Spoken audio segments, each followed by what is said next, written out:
ขอจงมีราศีใสส่องอย่าหม่นหมองให้ทองสุขตลอดชีวิ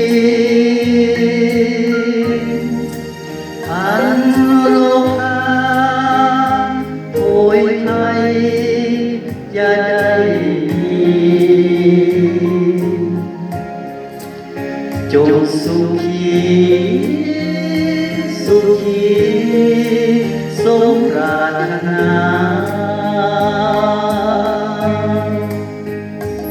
มโนนึกสิ่งใดในโลกนี้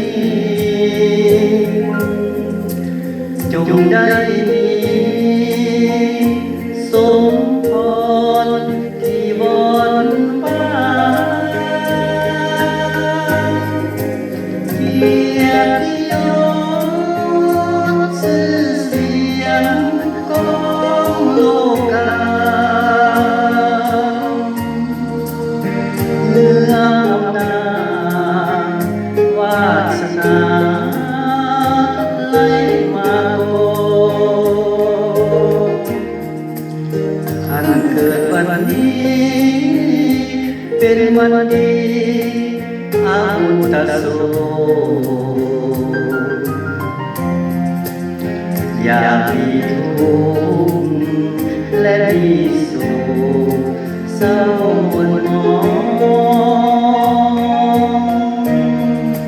อันเงินคำมากมายหลายกายกองอย่ามีมาไต่ตองตลอดกา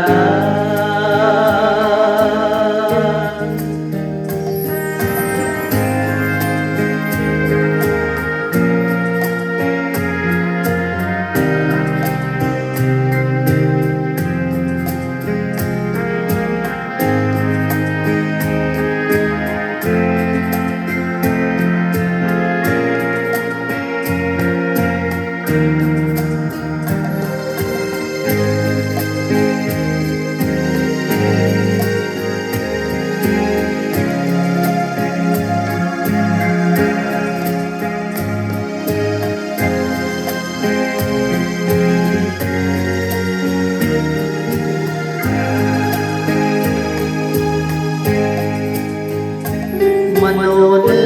กสิ่งใดในโลกนี้จงได้มี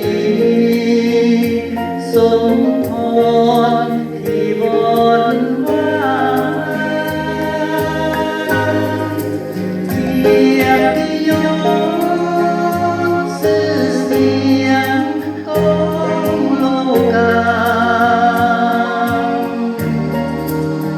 เมื่ออำนา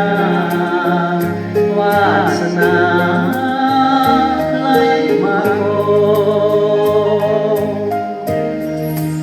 อันเกิดวันนี้เป็นวันดีอามุตโสอย่ามีทุกข์และมีสุข